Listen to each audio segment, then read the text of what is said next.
মন্টু আমার মশায় কামড়াইলো কেন? আমি কেউ নেই বলতো মামি মন্টু আমার একদম কারাগারে গেছে শোনেন।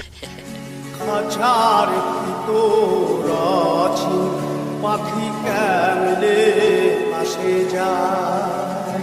মন্টু এই যে আমার মশায় কামড়াইলো কেন? আমি না বলছি আরে একটা মশা যেন না কামড়ায় যতক্ষণ ঘুমাবো। আমি কেউ নেই বলতো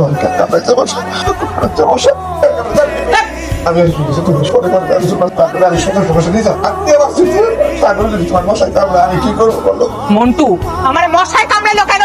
শোনা পাখি আজকে আমার বাইরে না হলিডে ও স্যার হলিডে নিয়া ঘুম নষ্ট হইলো কেন? ও তোর ঘুম আমার ঘুম না আমরা মুসলমান আমি নির্যাতিত নিষ্পেষিত হয়েছি আমরা তুই মারছস আমরা পাতলা সকালে তো তুই তোর শাস্তি পেয়ে দিছ।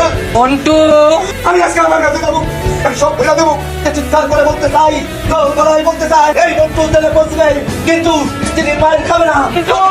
মন্টু মার খাবি না না?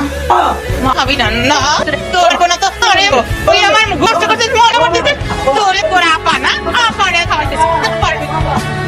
জানান কি হবে? মামি মন্টু আমার একদম কারাগারে গেছে শোনেন। মামা এই তোরা আমার ডাক্তারে বসে একটি মানুষের 8 ঘন্টা রাইতের বেলা মায়ের খাওয়া উচিত। কেউ ডাক্তার বসে একটি মানুষের 8 ঘন্টা রাইতের বেলা মশা মারা উচিত। ডাক্তার বলছে একজন মানুষের রাইতের বেলা 8 ঘন্টা নিশ্চিন্তে ঘুমানো উচিত। তুই এখানে হাঁটাহাঁটি করছো বলে পারে মামি কই? আমি ঘুমাইতেছে নাক ডেকে ঘুমাইতেছে। তুমি যা কি করো? আমি বাইরে এলাম, হঠাৎ আমার কেমন জানি মনে হলো কোদের ভিতরে কামড় দিয়ে উঠলো। আমার ফাইটার আমি একটু দেখে আসি, সেই জন্য আমি বাইরে হয়ে আসছি। আওয়াজ কিসের?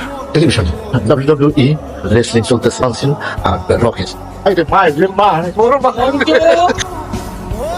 মন্টু আবির বাবা তোমার মামাকে দেখেছো? কতক্ষণ ধরে আমি খুঁজছি, বললাম একটু শো ঘুমাও আমি মশা মেরে দিই, তাই কোথায় যেন হেঁটে হেঁটে চলে যায়। দেখেছো মামাকে? মন্টু কিসের শব্দ? বিড়াল? বাড়ির বিড়াল আসে তো আমার করে। আমাদের বাসায় কোনো বিড়াল নাই, কি জানি মন্টু মামা কোথায়। কোথায় বলো? কইতে কইতে আমি কোথায়? তুই দেখা দিলি কেন? আমি কোথায়? হ্যাঁ তোর আমি তো একসাথে বিড়ি খাই, ক্ষতি করতে তোর আমি তুই দেখা দিলি আমারে? তুই আমার আমার পিছিয়ে পিছিয়ে করিস গোয়েন্দা, তুই গোয়েন্দা হইছ, তোর সাথে আমার শত্রুতা আছে।